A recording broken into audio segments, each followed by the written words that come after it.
And you know better than me that the Greek word for the original of disciple is manthanos, and so the roots of that word convey something like learner with others.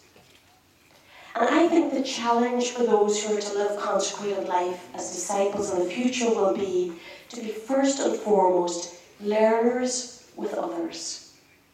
People in the group I was in yesterday talked about religious in the past being the people with the answers and having all the answers, and now people aren't even asking those questions anymore. So I think it's like a shift in where we are, being learners with others.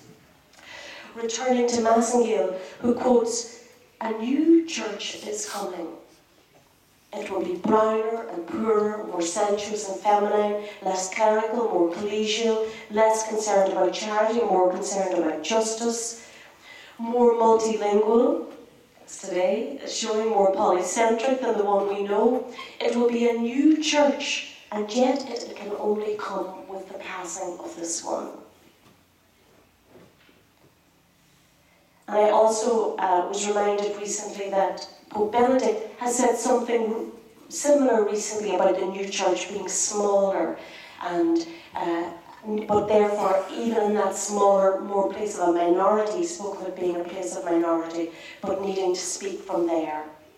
And I believe that the death of one and the midwifing of the other will be the business of those consecrating their lives to God. Not that you stand on the sidelines and mourn that passing, but that you're actually involved in both. Not everything in our tradition needs to die or must have died, far from it.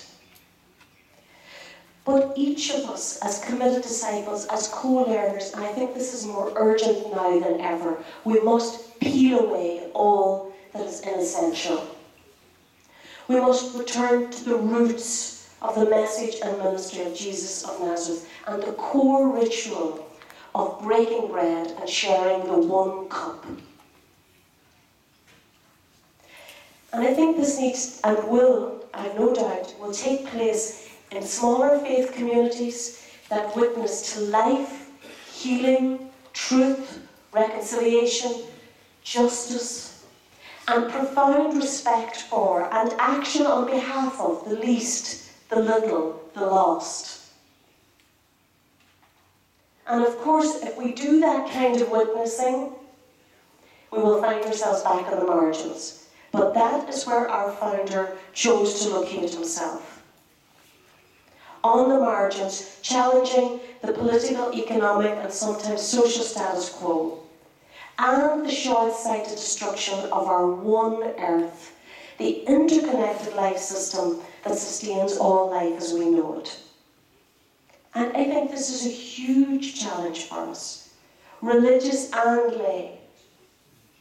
And enthusiastic as we lay people might be about this, we cannot respond to this challenge on our own. We need your help, your encouragement, your mentoring. And again, if I might refer to the group I was in yesterday for the afternoon, one of you mentioned that you see all these new communities doing things that you would have done, and you're saying, like, we've done this. And I do think that connection needs to be made between your experience and the new things that lay people and young people want to do.